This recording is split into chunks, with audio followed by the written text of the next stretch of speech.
Olá, tudo bem? Eu sou o professor André Siqueira Planchet, sou historiador. Eu estou aqui hoje para conversar com vocês sobre a figura de Zumbi dos Palmares. Essa figura tão emblemática na história do nosso país que deu origem, que inspirou a Semana da Consciência Negra.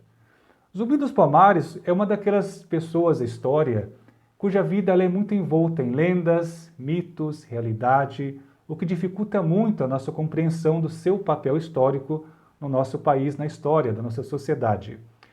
Mas quando falamos de zumbi, a gente sempre lembra do Quilombo de Palmares. Quilombos eram aqueles esconderijos que acolhiam escravos que fugiam das fazendas para ali procurarem abrigos.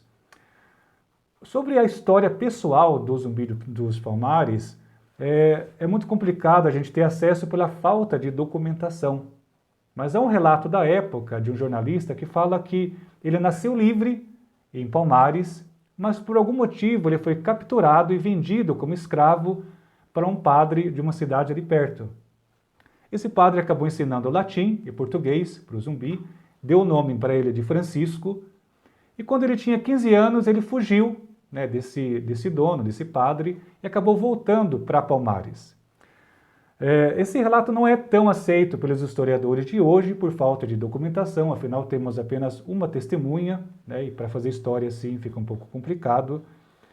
Mas o fato é que ele nasceu mesmo, segundo pesquisas atuais, em 1665, em Palmares, e era um sobrinho de um líder de Palmares, que era o Ganga Zumba. Sobrinho aqui entre aspas, porque alguns até especulam que o sobrinho aqui não tivesse tanto a ver com laço de sangue, mas como se fosse um protegido desse Ganga Zumba.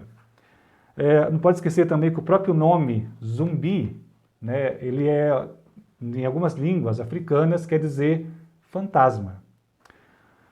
Em 1678, esse Ganga Zumba, esse tio do Zumbi, ele fez um acordo com as autoridades coloniais da época. O que era esse acordo? Era os escravos fugidos que viviam no Quilombo de Palmares, aqueles que nasceram em Palmares podiam ficar livres, mas a serviço da coroa. Os que fugiram das fazendas, eles teriam que voltar para os seus antigos donos. O Ganga Zumba parece que aceitou isso, deixou o Zumbi furioso, revoltado, e diz algumas histórias, algumas pesquisas, que o Zumbi acabou envenenando o seu tio, Ganga Zumba, porque para ele a liberdade devia ser para todos. Por isso ele acabou conseguindo um pouco depois a liderança.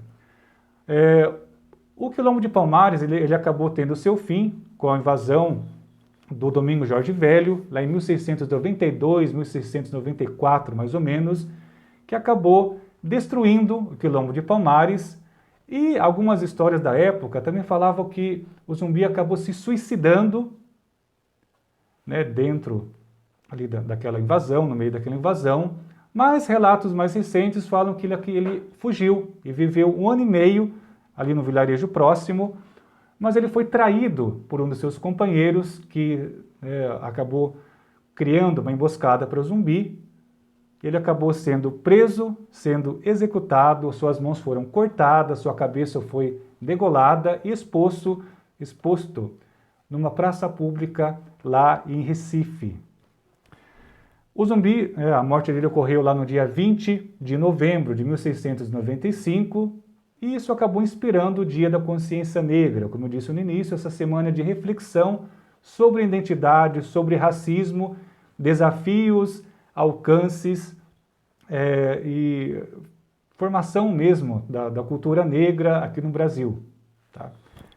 Essa foi um pouco a vida de Zumbi dos Palmares.